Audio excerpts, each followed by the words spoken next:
Ucrania había estado preparándose para este momento durante meses. Desgastando poco a poco la maquinaria de guerra rusa, la fue debilitando pacientemente y luego pasó a la ofensiva.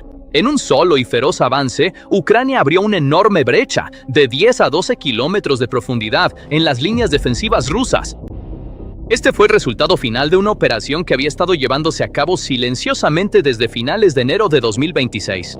En total, se liberaron más de 400 kilómetros cuadrados de territorio. Casi toda la provincia de Dnipropetrovsk fue liberada. Rusia se vio obligada a una retirada humillante, pero esta retirada no solo significa un cambio de fronteras en el mapa. Este colapso demuestra que los esfuerzos de Moscú por desviar la atención de Occidente jugando la carta de la energía global han fracasado en el terreno. Mientras la guerra en Irán se intensifica en Medio Oriente y el mundo tiene la mirada puesta en el Golfo, Ucrania rompió las líneas rusas justo en ese momento. El colapso militar se ha convertido en una caída libre geopolítica. Cuando analizamos los datos tácticos sobre el terreno, la imagen que surge se parece menos a un simple cambio de frontera y más a una maravilla de ingeniería compleja. La última ofensiva de Ucrania provocó una gran conmoción a lo largo de esa línea de frente crítica, donde se cruzan las regiones de Dnipropetrovsk y Zaporilla, abarcando una extensión de 1.100 kilómetros. La liberación de un área de 400 kilómetros cuadrados en esta región, que había sido escenario de una guerra de trincheras estancada durante meses, demuestra cómo los equilibrios operativos pueden cambiar en un instante. Este avance no se basa en la fuerza bruta, sino en inteligencia de alta precisión y adaptación tecnológica. Unidades de élite como el batallón Skelia penetraron las densas líneas rusas con equipos compactos y altamente móviles de apenas 200 efectivos. Lugares estratégicos como Ternove fueron recuperados después de 3 días de intensos combates. Según informes del Kyiv Independent, más de 600 soldados rusos fueron neutralizados solo en esta operación local de alcance limitado.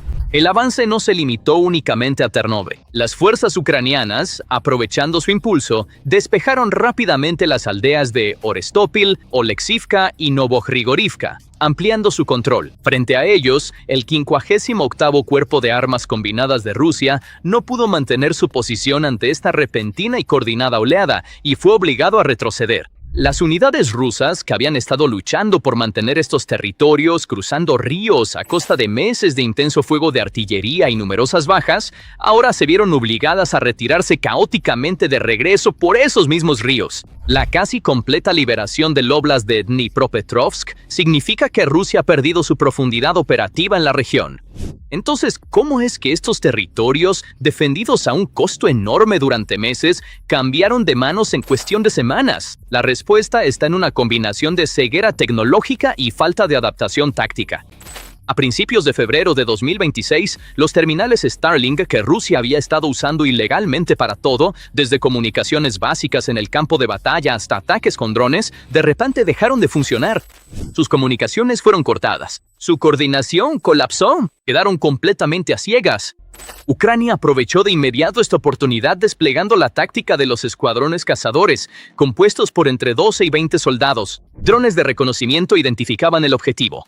Drones FPV lanzaban el primer ataque y luego el pelotón cazador completaba la operación de limpieza. Este ciclo de identificar, atacar y limpiar se completaba en minutos, neutralizando las unidades rusas antes de que pudieran siquiera entender lo que estaba pasando. La gravedad de la situación se resume perfectamente en las palabras de un comandante de batallón de la Brigada de Asalto Aéreo número 95.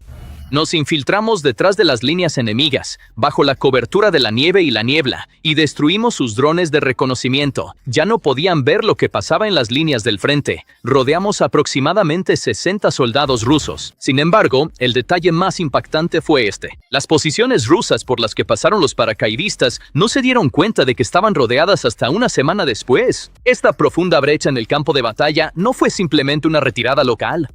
Los informes desde el campo y la inteligencia satelital proporcionada por el Instituto para el Estudio de la Guerra indican que el movimiento de Ucrania está alterando los planes ofensivos de primavera y verano de Rusia para el año 2026, los cuales llevaban meses preparando. El impulso estratégico que Moscú había acumulado para una operación de ruptura a gran escala a lo largo de los ejes de Pokrovsk, Lyman y Zaporilla se ha disipado en gran medida debido a esta crisis repentina que estalló en el sur. Cuando ocurre un colapso tan profundo en un solo punto del frente, debes obligado a sacrificar tus mejores unidades para restablecer las líneas defensivas. El mando ruso se vio obligado a trasladar unidades aerotransportadas BBB y marines hacia la brecha en el sur para cerrar esta enorme ruptura. Estas unidades se suponía que serían la fuerza de choque de la ofensiva de primavera planeada en las direcciones de Pokrovsk y Lyman. Ahora están haciendo de bomberos en el sur y el efecto dominó. Cada unidad que se traslada para reforzar la defensa en el sur debilita los planes de ataque en Donetsk. Mover unidades en un sector deja posiciones en otro sector sin defensa. El problema no terminó con el agotamiento de las reservas rusas. El ejército ucraniano ha convertido esta zona recién capturada de 400 kilómetros cuadrados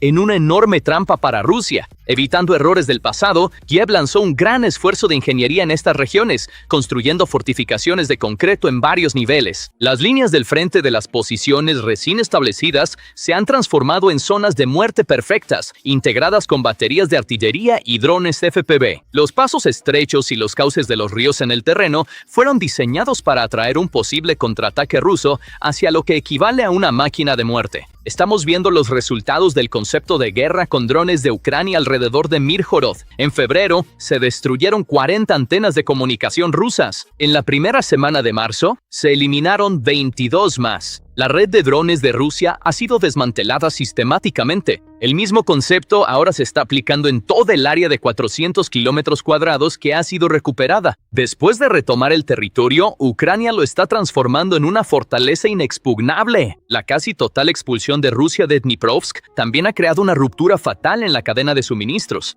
A medida que las líneas logísticas fueron empujadas hacia el sur, el corredor de suministro crítico entre Crimea y Mariupol ha quedado completamente dentro del alcance de los misiles HIMARS y ATACMS. Los convoyes que transportan combustible y municiones ahora son blancos fáciles. Las tropas rusas que cruzaron los ríos están siendo atacadas las 24 horas del día por drones ucranianos, mientras intentan asegurar suministros a través de puentes de pontones improvisados. El estrangulamiento de la logística hace imposible la rotación de tropas y la evacuación de los heridos, lo que desencadena una reacción en cadena de insubordinación en las líneas del frente. Esta retirada en el campo de batalla ha expuesto el mayor secreto del Kremlin. A Rusia se le están acabando los hombres para pelear. El modelo de reclutar soldados por paga en regiones empobrecidas que funcionó en los primeros años de la guerra ahora se está desmoronando. Los datos son demasiado claros como para ocultarlos. Según datos de plataformas de inteligencia de fuentes abiertas, mientras que el aparato de defensa ruso logró reclutar 27.400 nuevos soldados al sistema en diciembre de 2025, perdió 33.200 soldados en las líneas del frente. Las cifras de enero de 2026 son aún más desalentadoras. A pesar de reclutar 22.000 nuevos soldados, las bajas en el campo de batalla superaron las 30.600. Por primera vez en esta guerra tan prolongada, las pérdidas del ejército superan de manera constante a los nuevos reclutas que ingresan al sistema. El ejército se dirige rápidamente hacia un colapso demográfico.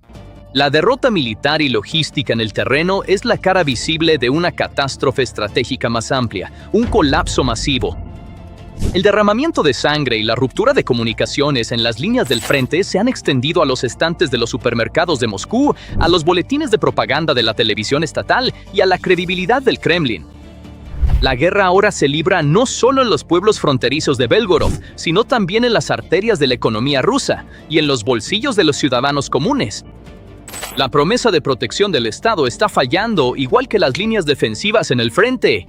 La crisis de mano de obra en Rusia ha llegado a un punto insostenible. Según evaluaciones reportadas por Bloomberg de funcionarios occidentales, Rusia sufrió aproximadamente 9.000 bajas más en el campo de batalla en Ucrania en enero de las que pudo al emplazar. Es un tema de serio debate cuánto tiempo una estructura militar con una capacidad decreciente para enviar nuevos soldados al frente y que pierde miles de efectivos en cada intento de avanzar puede continuar esta guerra de desgaste. Esta brecha en recursos humanos está sacudiendo profundamente la economía interna. Bajo la presión del gasto militar y las sanciones, los precios de los productos de consumo diario están subiendo en el país. El dramático aumento del 425% solo en el precio de los pepinos y el déficit presupuestario proyectado de $73,000 millones para el año 2025 son indicadores de cuán rápido se están deteriorando los niveles de vida de la gente. La economía de guerra está devorando la economía civil y los movimientos asimétricos de Ucrania se están convirtiendo en una trampa geoeconómica perfecta que golpea al enemigo con su propio dinero. La máquina de propaganda rusa, que busca encubrir estas pérdidas físicas y económicas, se ha contradicho a sí misma al cometer uno de los escándalos de comunicación más notables de la historia. Un ejército que está perdiendo terreno en el campo de batalla no puede producir una victoria simplemente redibujando mapas en la mesa. Las declaraciones del jefe del Estado Mayor ruso, el general Gerasimov, de que hemos capturado Kupiansk, han sido desmentidas por videos de destrucción filmados por sus propios soldados que se rebelaron frente a su equipo quemado.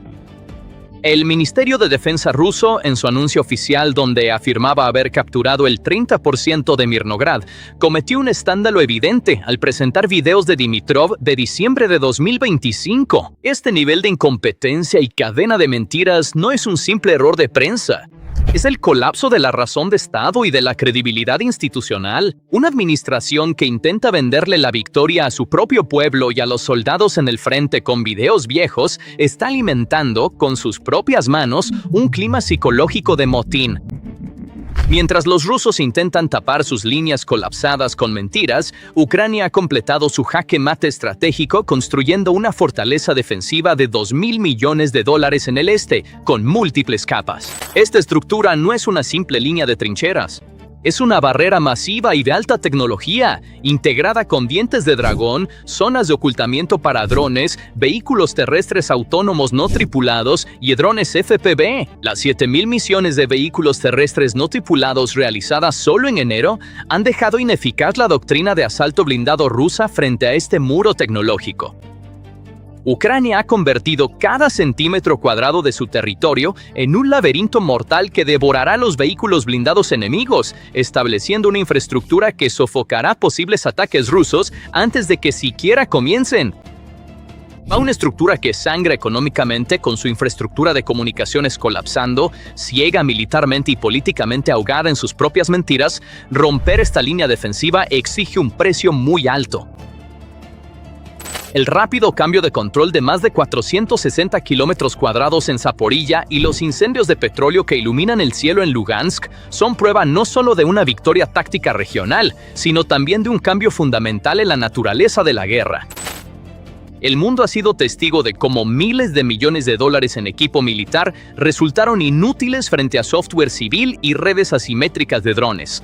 Un ejército invasor al que le cortan las comunicaciones, le destruyen las líneas de suministro de combustible y le ciegan las defensas aéreas está condenado a colapsar bajo su propio peso. Esta nueva estrategia de estrangulamiento cibernético y geopolítico de última generación, demostrada por Ucrania, ha invalidado todas las doctrinas de guerra del Kremlin basadas en la arrogancia. Una retaguardia segura para los invasores, una red logística funcional y una narrativa creíble de victoria ya no existen. El tiempo jugará en contra de esta estructura torpe que colapsa bajo su propio peso. El costo económico de mantener esta ecuación insostenible es abrumador. Según los gastos reflejados en los informes del Ministerio de Finanzas ruso, solo en la primera mitad de 2025 se gastaron 1.2 billones de rublos en bonos de firma y salarios. Sin embargo, cuando las arcas empezaron a vaciarse, los paquetes de incentivos astronómicos de repente se desplomaron hasta llegar apenas una décima parte de su monto original. Una vez que se acabó el dinero, ese flujo de voluntarios también se secó. Actualmente, la edad promedio de los soldados rusos muertos o heridos en el frente ha subido entre 46 y 52 años. Con sus propias filas agotándose, el Kremlin ha recurrido a llenar las trincheras con más de 18,000 mercenarios extranjeros de 128 países diferentes. reclutados de una amplia variedad de regiones, desde Nepal hasta Cuba y desde países de África Central hasta Siria. A estos individuos a menudo se les utiliza como escudos humanos en las primeras oleadas de ataque, a pesar de que no hablan el idioma, carecen de entrenamiento militar adecuado y no conocen el terreno. Además, el trato hacia los jóvenes reclutas que sirven dentro del país se está volviendo cada vez más duro. Estos jóvenes soldados, que por ley no deberían ser enviados a operaciones transfronterizas, están siendo obligados a firmar contratos bajo fuerte presión psicológica, amenazas y coerción administrativa para cubrir los huecos en las líneas del frente. El aspecto más peligroso de esta situación humillante en el frente es el efecto político en cadena que genera. Putin está perdiendo terreno no solo en el campo de batalla, sino también en el frente político. El liderazgo ruso había estado vendiendo la guerra al público interno como una victoria inevitable que avanzaba lenta pero seguramente. Sin embargo, la apertura de una brecha de 10 a 12 kilómetros de ancho y la retirada del ejército detrás de los ríos destrozaron esta ilusión de invencibilidad. El frenético traslado de unidades de élite de un frente a otro, como si fueran una brigada de bomberos en una emergencia, demostró que el mando militar ruso había cedido por completo la iniciativa a Ucrania. Las unidades de élite preparadas como la fuerza principal para la ofensiva de primavera ahora están siendo desplegadas de urgencia para defender el sur. Esto es la confirmación oficial del colapso de la planificación militar, y esta realidad se conoce en los pasillos del Kremlin. Los generales lo saben porque son ellos quienes firman las órdenes para trasladar esas unidades al sur. Los oligarcas lo saben porque ven en los informes financieros que el presupuesto de guerra ya se agotó. La burocracia de seguridad lo sabe porque están viendo cómo los incentivos militares han caído a una décima parte de lo que eran antes y están llenando las líneas del frente reclutando prisioneros de las cárceles. Y el pueblo ruso también está empezando a entenderlo poco a poco. La capacidad de un país para ser una potencia global es directamente proporcional a su capacidad militar en el terreno, y la retirada de Rusia de Dnipropetrovsk es prueba de que esa capacidad se ha evaporado por completo. Un estado que promete remodelar los mercados energéticos globales, amenaza al mundo con sus armas nucleares y tiene derecho a veto en el Consejo de Seguridad de la ONU, ni siquiera puede mantener el control de una aldea que limita con su propio territorio. Esto significa el colapso total de la credibilidad diplomática. Los aliados de Moscú están presenciando esta realidad. La imagen de Rusia como un socio confiable y superpotencia militar se está desvaneciendo en los campos embarrados de Dnipropetrovsk. China está promocionando sus propios sistemas de armas a países que están considerando comprar armamento ruso, diciendo: miren lo que pasó. India, que compró el S-400 a Rusia, ahora está observando cómo los sistemas HQ-9B en Irán fueron destruidos en cuestión de horas y está cuestionando sus propias adquisiciones de defensa. La pregunta, ¿estamos seguros con armas rusas?, está resonando desde Nueva Delhi hasta Riad, desde el Cairo hasta Argel, y las redes de proxies que Rusia ha estado operando a través de Irán también se están desmoronando. Los drones Shahed no están llegando a Ucrania porque sus líneas de producción han sido bombardeadas. Esa gran carta geopolítica que Moscú tenía para ocultar todo este colapso táctico y demográfico también ha resultado inútil en el terreno. El cálculo de Moscú era simple. La guerra entre Estados Unidos e Irán estallando en Medio Oriente y la crisis energética global desviarían la atención del mundo hacia el Golfo. Estados Unidos desplegaría portaaviones en el frente iraní, y mientras Europa lidiaba con los precios del petróleo, el financiamiento para Ucrania disminuiría. Mientras tanto, una Kiev debilitada no podría resistir la ofensiva de primavera de Rusia y sería aplastada. Sin embargo, la supuesta estrategia de distracción impecable de Putin colapsó por completo en tres aspectos. Primero, el apoyo de Occidente no disminuyó. Al contrario, aumentó. Los 8 países nórdico-bálticos aprobaron un paquete de ayuda de $500 millones en medio de la crisis con Irán. Polonia aumentó su presupuesto de defensa a más del 4% del PIB. En lugar de intimidar a Occidente, la crisis reforzó la percepción de que Rusia y sus aliados son una amenaza global. En segundo lugar, la línea de suministro de municiones de Irán ha sido cortada. La destrucción de la infraestructura militar de Irán por ataques aéreos estadounidenses eliminó las líneas de producción de Shahed. Moscú ha perdido una de las fuentes que alimentaban su propia guerra. Y en tercer lugar, lo más importante, mientras la atención del mundo estaba en Irán, Ucrania activó hábilmente su plan maestro multifrontal para 2026. Mientras el mundo miraba hacia el Golfo, las fuerzas ucranianas se infiltraban tras las líneas rusas bajo la cobertura de la nieve y recuperaban esa zona crítica de 400 kilómetros cuadrados. En última instancia, la contraofensiva ucraniana de 400 kilómetros cuadrados es la prueba más clara de que la dinámica de esta guerra guerra ha cambiado. Estamos enfrentando a un ejército ruso que ha quedado ciego por la interrupción de Starlink, que se desmorona ante los batallones cazadores y que se está quedando sin presupuesto para reemplazar a sus soldados caídos. La ilusión global que Putin creó aprovechando la crisis de Irán ha sido destrozada por las bayonetas y drones FPV de Ucrania. El equilibrio de la guerra ahora depende únicamente de Kiev. Cada soldado ruso que se retira de Dniprovsk es un presagio de ese inminente colapso final.